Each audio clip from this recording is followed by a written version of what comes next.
Assalamualaikum warahmatullahi wabarakatuh. Nama saya Cakar Batara Sakti, NIM 19310401 dari kelas PCKRA 2019. Di sini saya akan mendeskripsikan atau mempresentasikan dari tugas mata kuliah pendidikan rekreasi. Adapun tugas saya yang ingin saya presentasikan yaitu berjudul konsep-konsep olahraga.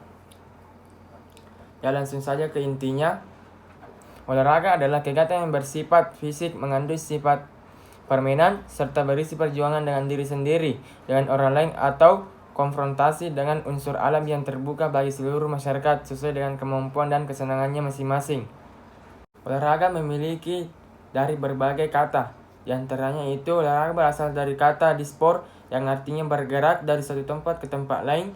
Yang kedua yaitu field sport atau kegiatan yang dilakukan di lapangan, ataupun biasa juga disebut dengan kegiatan yang dilakukan oleh para bangsawan yang terdiri dari kegiatan menembak dan berburu.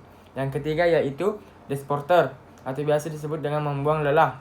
Yang keempat, sports atau pemuasan ataupun hobi. Dan yang terakhir yaitu olahraga latihan gerak badan untuk menguatkan badan. Nah, setelah memahami dari pengertian olahraga, muncullah pertanyaan yaitu apa itu rekreasi dan olahraga rekreasi. Rekreasi adalah suatu aktivitas yang bersifat fisik, mental maupun emosional. Rekreasi menghendaki aktivitas dan tidak selalu bersifat non-aktif. Adapun dari pengertian kegiatan olahraga yaitu yang ditujukan untuk rekreasi atau wisata. Seperti halnya olahraga pendidikan yaitu olahraga untuk tujuan pendidikan, atau olahraga kesehatan yaitu untuk tujuan berprestasi.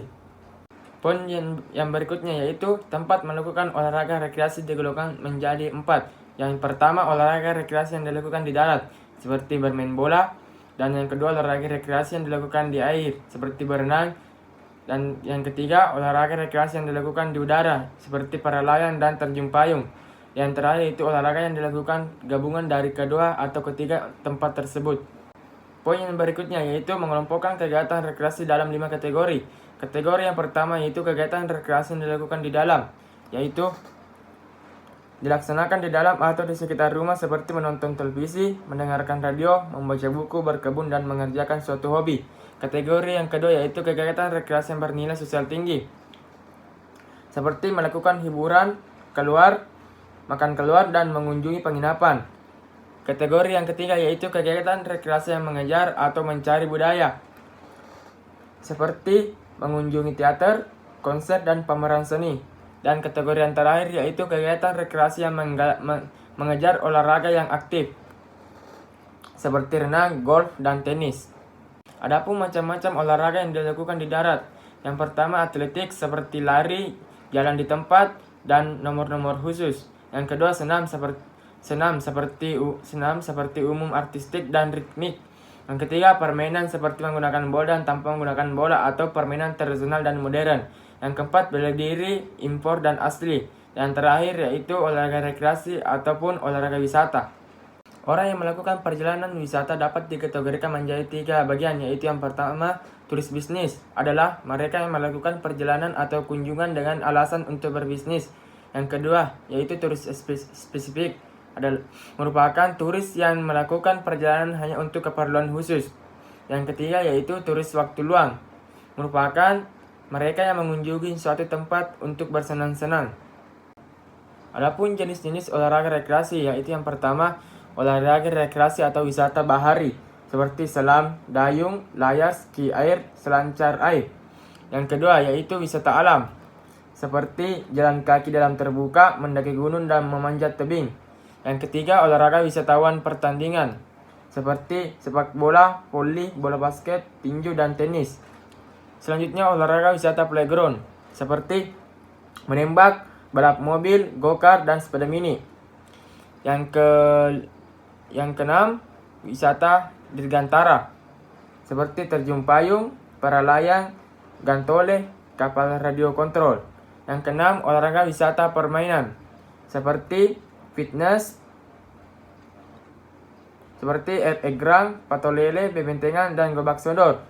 Yang ketujuh, olahraga wisata hotel seperti fitness, kolam renang, tenis, golf, dan biliar. Yang terakhir yaitu olahraga wisata spontanitas ataupun improvisasi seperti pukul air di dalam plastik, mengambil uang logam yang disimpan dalam pepaya, dan biasanya ini pertandingan diadakan di acara 17-an. Adapun esensi olahraga berkaitan dengan unsur-unsur. Yang pertama yaitu olahraga ditekankan pada kegiatan jasmani yang berwujud keterampilan gerak, daya tahan, kekuatan, kecepatan. Jadi olahraga yang lebih dominan adalah kegiatan jasmani. Yang kedua yaitu olahraga sebagai realitas. Merupakan olahraga dilakukan dalam suasana yang tidak sebenarnya, tetapi keterlibatan seseorang dalam melakukan olahraga merupakan sesuatu yang nyata. Yang ketiga, prinsip prestasi dalam olahraga. Mengenai tanda-tanda prinsip prestasi dalam olahraga adalah peragaan kemampuan jasmani ditunjukkan secara maksimal. Kegiatan olahraga dilakukan secara sukarela, tidak bertujuan untuk menghancurkan lawan, dan aspek sosial olahraga. Adapun prinsip-prinsip prestasi dalam olahraga terbagi 4. Yang pertama, peragaan kemampuan jasmani ditunjukkan secara maksimal. Yang kedua, kegiatan olahraga dilakukan secara sukarela. Yang ketiga, tidak bertujuan untuk menghancurkan lawan. Dan yang ketiga, 4. Dan yang terakhir yaitu aspek sosial olahraga. Adapun beberapa ciri-ciri olahraga. Yang pertama, sebagai subsistem bermain. Yang kedua, gambaran struktural spesifik. Yang ketiga, fokus pada gerakan dalam pelaksanaan. Yang keempat, realitas sebenarnya. Yang kelima, dimensi sosial olahraga. Yang keenam, prinsip performa. Yang ketujuh, yaitu prestasi dinyatakan melalui aspek jasmani, dan yang terakhir yaitu kegiatan dilakukan secara sukarela. Dari kedalaman ciri-ciri yang saya sebutkan tadi, terdapat ciri khas dari olahraga yang dapat disimpulkan. Yang pertama, olahraga ditekankan pada kegiatan jasmani yang berwujud keterampilan. Yang kedua, olahraga sebagai realitas. Dan yang terakhir yaitu prinsip prestasi dalam olahraga. Adapun tanda-tanda prinsip prestasi dalam olahraga, yaitu peragaan kemampuan jasmani ditunjukkan secara maksimal, kegiatan olahraga dilakukan secara sukarela, tidak bertujuan untuk menghancurkan lawan, dan aspek sosial olahraga. Adapun tujuan olahraga, yaitu memelihara kesehatan dan kondisi jasmani yang baik. Yang kedua, memperoleh kesenangan dan kegembiraan. Yang ketiga, memperoleh kepercayaan diri. Yang keempat, memperoleh latihan secara teratur. Dan yang kelima, membentuk kebiasaan menggunakan waktu untuk aktivitas yang menyenangkan. Selanjutnya, tujuan olahraga berdasarkan penekanan, yaitu olahraga prestasi yang menekankan pada pencapaian prestasi. Olahraga pendidikan yang menekankan pada pencapaian tujuan pendidikan. Olahraga profesi yang menekankan pencapaian tujuan yang bersifat material. Olahraga kesehatan untuk pencapaian derajat sehat yang lebih baik. Nah, pertanyaan saya, apa sih manfaat olahraga terhadap jasmani? Berikut manfaat olahraga terhadap jasmani kita, yaitu meningkatkan kemampuan dan ketahanan dalam bergerak atau bekerja, mengatasi kekurangan gerak, berkurangnya risiko untuk mendapatkan penyakit non-infeksi, dan kemampuan gerak akan lebih baik dari sebelum kita melakukan olahraga. Manfaat olahraga terhadap rohani, yaitu membina sikap positif, mendapatkan harga diri, dan mendapatkan kegembiraan. Selanjutnya, manfaat olahraga terhadap sosial, yaitu membina kerjasama, belajar bergaul, dan meningkatkan saling pengertian dan hubungan emosional. Dan poin yang terakhir yaitu penggolongan cabang olahraga sejenis. Yang pertama, penggolongan menurut sifat dan cabang olahraganya. Yang kedua, penggolongan menurut peraturan. Yang ketiga, penggolongan menurut penyelenggaraan. Dan yang terakhir, penggolongan olahraga menurut musim.